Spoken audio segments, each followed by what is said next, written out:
ಮೇಲ್ನಲ್ಲಿ bomb blast ಬಗ್ಗೆ ಬೆದರಿಕೆ ಬಂದಿದೆ. ಇಮೇಲ್ ಬೆದರಿಕೆ ಬಗ್ಗೆ ಖುದ್ದು ಉಪಮುಖ್ಯಮಂತ್ರಿ ಡಿಕೆ ಶಿವಕುಮಾರ್ ಪ್ರತಿಕ್ರಿಯೆಯನ್ನ ನೀಡಿದ್ದಾರೆ. ಮೇಲ್ನಲ್ಲಿ ಬಾಂಬ್ ಬ್ಲಾಸ್ಟ್ ಬಗ್ಗೆ ಬೆದರಿಕೆ ಬಂದಿದೆ. ಇಮೇಲ್ ಬೆದರಿಕೆ ಬಗ್ಗೆ ಡಿಸಿಎಂ ಡಿಕೆ ಶಿವಕುಮಾರ್ ಪ್ರತಿಕ್ರಿಯೆಯನ್ನ ನೀಡಿದ್ದಾರೆ.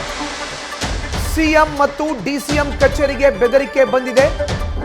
ಅದನ್ನ ಪೊಲೀಸ್ ಕಮಿಷನರ್ಗೆ ಕಳುಹಿಸಿಕೊಟ್ಟಿದ್ದೇವೆ. ಬ್ಲಾಸ್ಟ್ ಬೆದರಿಕೆ 2 ದಿನಗಳ ಹಿಂದೆಯೇ ಬಂದಿದೆ. ಬೆಂಗಳೂರಿನಲ್ಲಿ ಉಪಮುಖ್ಯಮಂತ್ರಿ ಡಿಕೆ ಶಿವಕುಮಾರ್ ಹೇಳಿಕೆಯನ್ನ ಕೊಟ್ಟಿದ್ದಾರೆ.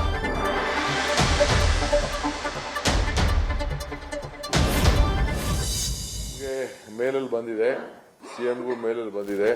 ಐ ಥಿಂಕ್ ನನ್ನ ಫೋನಲ್ಲಿ ಇದೆ, ಅದೆಲ್ಲ ಇಲ್ಲಿ ಫೋನ್ ಬಂದಿದೆ. ಅದೇನೋ ದುಡ್ಡು ಕೊಡ್ಬೇಕು, ಹೆಸರು ಹಾಕ್ಬಿಟ್ಟೆಲ್ಲ ಮೇಲೆಲ್ಲ ಕಳಿಸಿದ್ದಾರೆ. ನಾವು ಅದನ್ನು ನಮ್ಮ ಪೊಲೀಸ್ ಕಮಿಷನರ್ಗೆ ಕಳಿಸ್ಕೊಟ್ಟಿದ್ದೀವಿ. ಅವರು ಏನೋ ಹಾಕಿದ್ದಾರೆ, ಅದೆಲ್ಲ ಮೇಲೆಲ್ಲ ಹಾಕಿದ್ದಾರೆ. ನಾನು police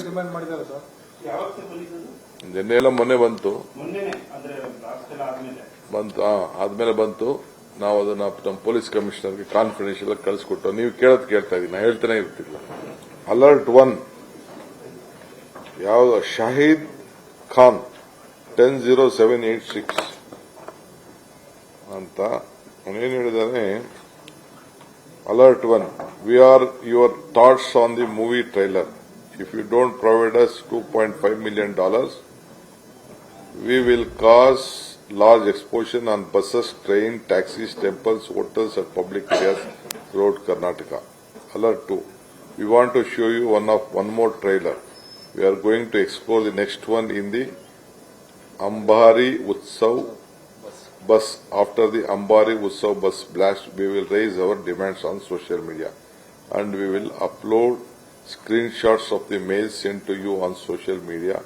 We tweet information about the next explosion. Mail ID for further communication ಅಂದ್ಬಿಟ್ಟು ಅವನ ಮೇಲ್ ಐಡಿನೂ ಹಾಕ್ಬಿಟ್ಟಿದ್ದಾರೆ. ಬೋಗಸ್ಸು, ಫ್ರಾಡು, ನಿಜನೋ, ಸುಳ್ಳು, ಬ್ಲ್ಯಾಕ್ ಮೇಲರು ಏನು ಗೊತ್ತಿಲ್ಲ. ತಕ್ಷಣ ನಮ್ಮ ಪೊಲೀಸರು ಕಳಿಸಿದೀವಿ. They are on the job. News First ನಿರ್ಭೀತಿಯಿಂದ ನಿಮ್ಮ ಪರವಾಗಿ.